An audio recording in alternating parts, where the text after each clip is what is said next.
Assalamualaikum warahmatullahi wabarakatuh. Sugeng sonten rahayu rahayu rahayu sagung dumadi. Saya memperkenalkan diri, saya atas nama juga sebagai tokoh masyarakat, juga pemangku adat di Dusun Paras, Desa Kembang Belur, Kecamatan Pacet, Kabupaten Mojokerto, dan juga selaku Kepala Dusun Paras. Saya berada di kawasan petilasan Eyang Tunggul Ametung yang disebut dengan Mbah Jurang Dawa atau Mbah Kertowijoyo. Dan beliau adalah sesosok tokoh dulu yang juga merupakan sesepuh yang membangun Dusun Paras, khususnya Desa Kembang Belor pada umumnya ini. Terus beliau ya dikenal sebagai sesepuh atau leluhur yang berada di Dusun Paras, Desa Kembang Belor, Kecamatan Pacet, Mojokerto. Dan saya juga selaku tokoh masyarakat, tokoh adat yang berada di Dusun Paras ini, saya uri-uri leluhur, uri-uri budaya, peninggalan-peninggalan leluhur kita uri-uri, kita hidupkan kembali supaya anak-anak cucu kita tidak putus, tidak buta tentang sejarah. Makanya saya bersama warga masyarakat Dusun Paras membangun petilasan beliaunya, yaitu Eyang Tunggul Ametung, yang terkenal disebut masyarakat sini adalah Mbah Jurang Dawa. Karena kenapa Mbah Jurang Dawa? Karena beliaunya dulu ditemukan, wafatnya ditemukan di Jurang Dawa, makanya orang-orang di sini dulu tidak mengenal namanya, hanya disebut Mbah Jurang Dawa. Tapi sebenarnya beliaunya, kalau dilihat dari peninggalan-peninggalan, beliaunya adalah Eyang Tunggul Ametung. Tapi yang nggak tahu yang keberapa, yang ke-1, ke-2, atau ke-3. Makanya saya selaku tokoh masyarakat di sini yang disepuhkan oleh warga masyarakat Dusun Paras dan juga sekaligus sebagai kepala dusun untuk menguri-uri peninggalan leluhur yang berada di kawasan Dusun Paras, Desa Kembang Belor, Kecamatan Pacet, Mojokerto. Itu Mas. Dan saya juga ini membangun ini adalah sifatnya apa ya istilahnya, urunan bersama warga masyarakat Dusun Paras. Jadi ADD, bukan anggaran alokasi dana desa, tapi enggak anggaran dewe-dewe. Jadi sukarela kita tidak membuat proposal ke pemerintahan, itu juga atas inisiatif warga Dusun Paras, warga Dusun Paras, Desa Kembang Belor untuk membangun ini. Itu Mas. Terus ada yang perlu ditanyakan lagi? Makam sekitar, ini kebetulan makam sekitar ini juga makam umum, yang di sebelah barat itu, sebelah baratnya sungai, ini makam umum, yang di sebelah sini adalah makam untuk leluhur-leluhur. Jadi orang-orang berjasa di Dusun Paras, termasuk lurah, itu juga ada kepala lurah zaman Belanda, juga dimakamkan di belakang Mbah Tunggul Ametung ini atau Mbah Jurang Dawa. Ya, yang belakang makam ini ada makam-makam. Itu ada makam leluhur dulu yang tokoh-tokoh agama, tokoh masyarakat di era zaman Belanda dulu. Tapi yang untuk masyarakat biasa yang di makam umum ini. Ini rencana dibangun juga, nanti ada, ini sementara bangun musola sama jeding. Di situ nanti ada pentirtaan, itu selinggah istilahnya apa ya, tempat untuk paseban atau pamujan, sanggar pamujan kalau istilahnya sini. Dan nanti kalau dibangun gitu, untuk dipersiapkan untuk wisata religi. Jadi biar orang-orang khususnya masyarakat Dusun Paras tahu sejarahnya, dan masyarakat sekitar juga akan tahu bahwa ini di sini ada makam yang disepuhkan oleh masyarakat Dusun Paras, Desa Kembang Belor. Itu Mas. Oke. Kalau untuk temu-temuannya itu tahun berapa? Temu-temuannya itu semenjak saya mulai jadi kepala dusun itu tahun 96 ya. 1996 itu sudah ditemukan seperti patung Ganesha, terus batu-batu yang itu termasuk lingga-lingga yoni atau batu-batu kecil yang masih ada hubungannya dengan leluhur atau peninggalan-peninggalan sebelum Mojopahit itu ada. Terus juga era Mojopahit itu juga ada Ganesha, tapi sudah dikembalikan ke Purbakala, katanya orang Purbakala yang ngambil waktu itu karena saya mengusulkan di sini untuk dibangun purbakala apa istilahnya situs atau peninggalan, tapi terlalu kecil untuk perawatannya dan terlalu besar. Peninggalannya sedikit tapi perawatannya terlalu besar, nanti akhirnya nggak jadi. Tadi yang patung-patung yang besar-besar itu dibawa ke museum katanya, tapi nggak tahu sampai kemana juga nggak tahu. Tapi yang jelas pernah berada di sini, pernah berada di kawasan sini. Itu diambil orang. Katanya orang purbakala, katanya oknum. Oknum. Jadi belum tahu yang ngambil. Ya belum tahu yang ngambil, katanya dia mengaku orang purbakala, ya tak serahkan. Tapi orangnya masih ada atau belum, nggak tahu sekarang sampai sekarang. Yang penting. Tapi orang sekitar sini apa orang luar? Orang luar. Karena dikhawatirkan dulu itu kalau di sini yang merawat di sini kalau ada kehilangan nanti kan nggak enak. Akhirnya ada katanya orang luar ke sini, ada orang 4 kalau nggak salah waktu itu. Nah katanya dari orang purbakala, ya silakan ambil, tak suruh ambil, tak suruh untuk mengamankan. Yang penting ya ini harus diketahui oleh masyarakat banyak atau masyarakat umum bahwa di sini ada peninggalan-peninggalan yang bersejarah. Jadi nanti kalau bisa suatu saat bisa dilacak kembali kok. Dulu kalau mungkin oknum itu masih, kalau masih ada mungkin masih bisa untuk dicari atau ditanyakan kembali. Saya mengenal Mbak, dulu ada Mbak Jo, ada panggilannya Mbah Sun, ada Mbak Di, terus Mbak Ban lah, tapi katanya juga orang-orang purbakala. Nah, makanya ya saya tidak mau pusing, daripada rame-rame tak suruh bawa. Tapi kalau terus jenengan tahu sing kuwata patungnya di Motrek itu tahun pinten? Tahu, masih kecil saya, sekitar tahun 80-an Mas, 80, 82, saya itu masih kecil itu. Waktu itu katanya Mbah dulu katanya ya, pas era kalau ada patung yang masih utuh katanya kan malaikat tidak bisa. Nah, dulu katanya kan tidak bisa masuk, akhirnya ditugeli, dipotongi apa lehernya gitu. Biar nggak kemasukan roh-roh yang mungkin katanya kepercayaan itu. Tapi kalau sekarang era saya mulai 98, apapun peninggalan termasuk lesung, termasuk batu-batu apa itu lumpang, alu, termasuk gilingan masih saya amankan, masih ada di sawah-sawah masih banyak. Makanya masih ada. Sana di liwat sana, dari sini sekitar 600 meter lah. Makanya saya juga nanti akan membuat museum, untuk museum di sawah, membuat museum juga membuat istilahnya apa ya, klinik pertanian. Jadi lesungnya ada di sana, ada di sana. Masih belum saya ambil karena belum ada tempatnya. Makanya rencana membuat museum dulu. Nanti kalau untuk mengumpulkan peninggalan leluhur yang di sekitaran sini, khususnya Paras, Kembang Belor, nah di kawasan Pacet yang boleh diambil nanti saya kumpulkan di museum. Itu rencana saya gitu. Rencana buat museum di sini. Ya itu kalau mungkin memungkinkan ya seputaran sini aja, di sekitar sini aja memungkinkan. Karena itu dulu walaupun itu tanahnya atas nama istri saya, tapi saya hibahkan untuk umum. Gitu. Sampai sana itu sampai sungai itu tanah pribadi saya hibahkan untuk umum. Kalau di sini adik tinggal ganti atau tinggal saya nggak masalah.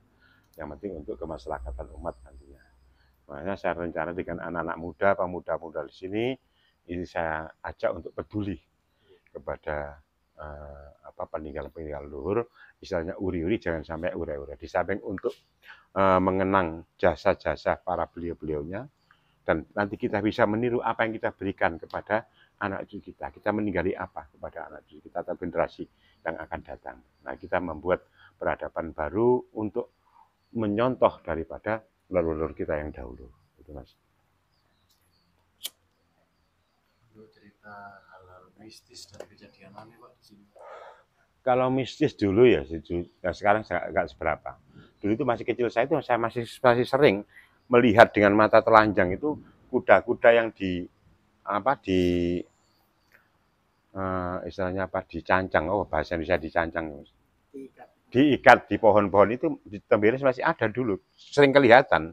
Tapi juga tidak semua orang melihat, tetapi sering banyak yang melihat, bukan saya aja. Ada kuda 2, tapi terus ada yang datang sini kelihatan suaranya aja, suara kuda bersuara itu meninggi itu masih banyak dulu. Terus sering juga ada apa ya, sesosok bayangan orang sesepuh seperti resi-resi itu sering nampak dulu itu, sering nampak Nyata. dengan nyata, tapi ya enggak lama, sekilas-sekilas itu sering. Nah, gitu nih aja nanti kalau mungkin Mas nanti kan di sini ada orang yang berjubah, jaketan panjang, yang di pintu sini biasa kelihatan biasanya, kadang-kadang kelihatan kok. Tapi kemarin pas moto itu ada nampak di sini ada. Itu aja. Jadi yang untuk hal-hal yang lain yang sifatnya ini biasa lah Mas, biasa. Seperti kalau mau ada orang meninggal di sini pasti itu bunyi pendosa itu sudah biasa. Lodak-lodak itu sudah biasa itu. Kalau Mau ada orang meninggal itu pasti itu ada lodak-lodak yang di pendosa sana. Tapi kalau yang sesosok bayangan itu seperti begawan-begawan atau resi-resi itu dulu sering. Sekarang sudah jarang nampak. Tapi ada karismanya, ada sakralnya itu kalau malam masih ada. Sini. Itu Mas. kalau di sini ada nggak yang orang yang pengen mengambil pendapat? Banyak. Tadi saya kemarin juga tadi ada orang yang menemukan keris, tapi yang kecil-kecil sifatnya yang liar. Tapi kalau sesuatu peninggalan yang luhur yang di sana belum tersentuh sama sekali. Itu konon katanya ada peninggalan luhur, ya padi-padian itu ada yang berupa permata, ada yang berupa tumbak keris. Bahkan katanya orang-orang yang kemarin sudah lama, termasuk Abu Yahya Syar'i sudah pernah ke sini. Abu Yahya Syar'i yang umurnya 100 lebih itu menyatakan bahwa ini memang makamnya Tunggul Ametung. Terus ada Mbah Suryo yang dari Malang, itu adiknya beliaunya Pak Karno itu, Mbah Suryo juga menyatakan sama. Terus Mbah Dono juga dari Kudus Sepuh itu juga pakai sini menyatakan sama bahwa beliau ini adalah petilasan Eyang Tunggul Ametung. Tapi saya nggak berani untuk mengumumkan bahwa ini Eyang Tunggul karena belum ada bukti-bukti yang secara nyata dan secara logika yang bisa diterima oleh anak-anak sekarang untuk generasi milenial itu. Untuk Ada lagi? desa Kembang Belor ini Pak, ada pantangan ya? Kalau pantangan-pantangan itu nggak ada yang secara tertulis atau dibuat peraturan perdes atau kesepakatan atas nggak ada. Pantangan leluhur contoh desa sini nggak boleh nikah sama sini. Oh, nggak ada. Kalau situ nggak ada, bebas soal itu. Jadi ada pantangan secara adat istiadat saja sih sebenarnya. Jadi kalau tiap tahun itu ada yang namanya ada ritual patirtan, nanti ngunduh patirtan. Jadi tiap tahun itu sudah menjadi kebiasaan, jadi adat budaya, kearifan lokal. Jadi unduh patirtan yang sana dari ngambil air yang dari sumber sana dikarak, terus disampaikan ke yang akal bakal dusun Paras, Baratiman, terus dibawa ke sini dibacakan doa Hufatul Quran itu tiap tahun. Terus juga diadakan apa istilahnya doa bersama, masyarakat sini doa bersama. Terus besoknya ada misalnya pasar rakyat. Yang biasanya hadir juga bupati, kemarin juga Ibu Wakil Gubernur, Ibu Arumi Baksin itu sudah datang. Kalau bupati sudah otomatis, bupati siapapun yang kalau pas ada acara itu pasti datang beliaunya. Bupati Mojokerto. Jadi kalau untuk kesakralan yang disahkan atau pantangan nggak ada. Ya bebas, yang penting etika sopan santun tetap dijaga. Jadi setiap desa, setiap dusun itu punya adat, punya tradisi tersendiri, yang itu yang perlu diuri-uri, dijalankan biar tahu generasi penerus itu yang akan datang. Itu Mas. Untuk air yang dimaksud tadi Pak, dari sumber, makanya dari sumber namanya sumber Belik Nogo. Di sana dibikin bagus. Iya, Belik Nogo di seputaran arah Kembang sama Nogosari. Itu dibangun bagus sumber itu, di Plenceng itu. Dibantu oleh apa itu? Ikut desa Kembang tapi masuk wilayah perhutani Nogosari. Tapi itu sudah dikemas di sini, sudah diizinkan untuk penggunaan air untuk. Nah itu masih itu jubel, enggak. Jubel dulunya dari Ngasat sana. Sekarang di sebelah timurnya, di arah Nogosari sana, arah Nogosari, arah Terawas. Itu ada di lembah sini, itu dibangun, yang dari kemarin dibantu oleh apa ya, pengairan itu apa namanya? IPAM. Dari IPAM itu dengan biaya juga lumayan, hampir 300-an juta bangun Plenceng. Bagus sana. Artinya dipersiapkan untuk memang persiapan ritual juga wisata-wisata budaya. Yang sana kemarin juga dari ISI Surakarta juga datang karena sudah ada kerjasama ISI Surakarta dengan Masura. Masura itu kesenian sini, yayasan sini, Masura itu Mojopahit Surya Nusantara. Jadi seni dan budayanya untuk anak-anak muda, anak-anak milenial. Tapi yang ada yang orang sepuh-sepuh, yang tua-tua itu namanya Raja Gumarang, itu untuk tanggapan. Jadi budaya kesenian, kuda lumping, bandengan, tari-tarian dan lain sebagainya itu pencak silat itu dikemas di dalam wadah Raja Gumarang namanya. Itu untuk tanggapan itu. Tapi kalau untuk event-event tertentu untuk kebudayaan itu dimasukkan dalam wadah Masura, Mojopahit Surya Nusantara. Ya, itu ada yang kemarin di Bima Sakti juga, bareng-bareng itu ada event-event apa macam fest apa itu ya, itu Masura yang istilahnya apa ya, take over itu semua kesenian itu. Kemarin yang di Juanda penyambutan siapa itu juga dari Masura, anak-anak yang memang untuk event-event itu.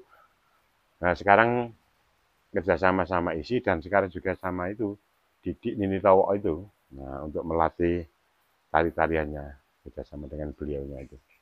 Mas. Jadi ini mulai ada, jadi yang generasi milenial mulai. Jadi seni itu tidak hanya sebagai apa ya, golek wedang kopi atau golek panganan, tapi ini sebagai uri-uri budaya, uri luhur yang ada nilai sejarahnya, ada nilai seninya, ada juga nilai tuntunan dan tontonannya.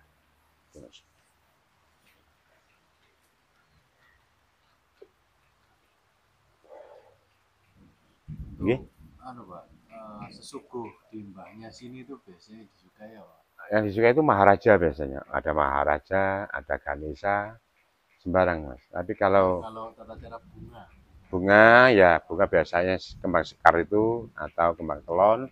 Ya di sini ya pokoknya yang penting Mbak, sekar sama sama-sama karena itu bentuk daripada apa ya istilahnya wasilah dan tawasul.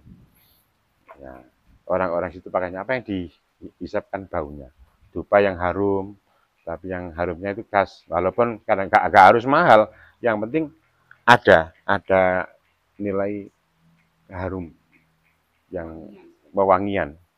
Kembang kan juga wangi, dupa juga wangi, minyak juga wangi, tapi yang cenderung yang disukai biasanya kembang telon sama menurut saya itu Maharaja. Ada juga kadang-kadang Krishna, ada yang Buato itu ya itu kan macam-macam. Kalau istilah kita itu oh ini ikan ayam, oh ini ikan tempe, oh ini ikan tahu, oh ini ikan asin. Itu sesuai dengan baunya yang dirasakan beliau-beliaunya. Itu bentuk daripada kita mendoakan kepada leluhur. Kalau kita mau mendoakan kepada leluhur, otomatis leluhur juga mendoakan kepada kita semua. Karena ada namanya lek coro-coro donga dinunga, lek coro bahasa Islami itu adalah mendoakan kirim doa atau sebagai apa ya anak-anak yang soleh. Waladun solihun yada'ullah itu karena kalau orang-orang Islam. Itu Mas. Terus ada lagi Mas? Sudah? Apa lagi? Nah itu aja nanti dikemas dipilih dihabisin ya opoh.